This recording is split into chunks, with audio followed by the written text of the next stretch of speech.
Once we have shaped all the petals, we can put them onto the center and assemble the rose. So first we're going to add 5 smaller petals. You can do all sorts of variations here. I'm just showing one of the possible option with 5, one of the possible options with 5 small petals and 5 large petals. You can use more small petals, you can skip them all together and just use larger petals, maybe 10 large petals instead of 5 small, 5 large. So it is up to you how you are going to do it. If you want, you can try other fabrics, of course, it doesn't have to be denim. So for example, if you use tweed, you can make a flower like this. It has the same amount of petals that we're doing now, slightly different center, and it's finished as a brooch, so you can make one of these too using the techniques that we have just explored here. So there's a lot of different options. We are just going to stick to this number of petals, but feel free to explore. So here again, you can organize petal quite symmetrically.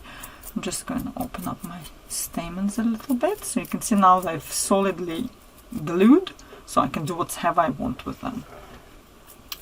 And yes, here it's all still nice and clean, so in case if you're doing the brooch, it's particularly important because you won't want to have a stem at all.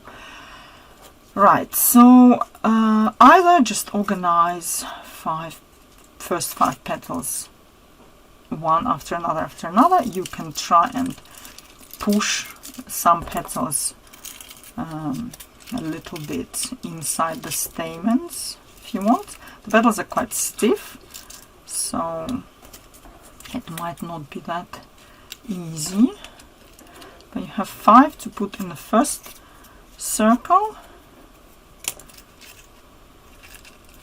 and then add 2 more. I like the idea of slight randomness.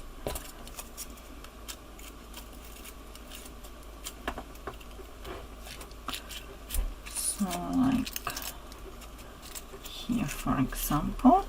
Whilst they are attaching, we're going to perhaps put a little bit of wire to hold them together because it might take some time to attach. So you've attached the first 5, and then the other 5, basically they go in between the first 5 petals, or however else you want to organize them.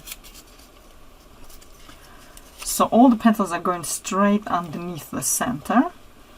Push them there. If you have waited enough for the flower center to set, it should be quite hard, and you can even press lightly on the top if you have to.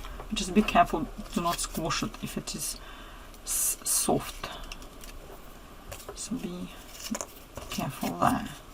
Better push onto the underneath of the flower to make sure that all the petals are placed where you've wanted them. Right, so this flower, my idea is that it is quite asymmetric, so you can open the petals however you want. You've seen on this one as well. It has enough petals to have quite a full look. What I can do for now is I can use a wire to put around here just to hold the petals together temporarily. We'll remove it later, and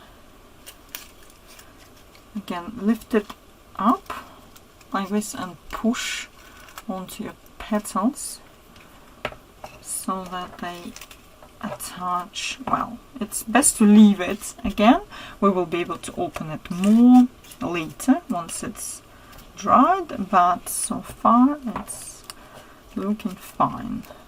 Then you can see we're going to trim these little wires. We don't need them that long. You can leave about 1 centimeter of of them to go into the calyx. The rest of the stem needs to be covered in nice denim fabric as we've done before, but first just wait a bit until the flower dries up so we can move on to the next step. Leave it aside for a minute. My petals have dried. I have also finished the stem with denim, and now I can trim back the wires. You can leave some short wires here in place.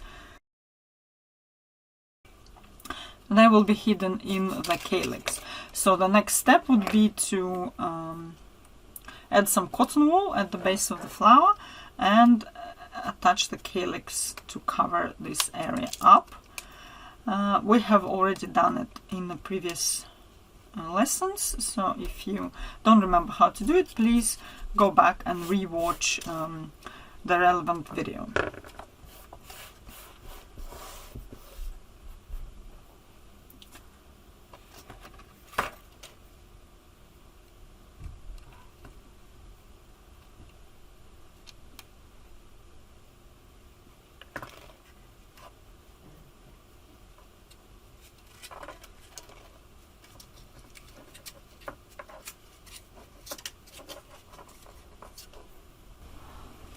The calyx is now in place. It's still damp and needs to set. So we can put the flower aside and move on to making leaves for all our roses.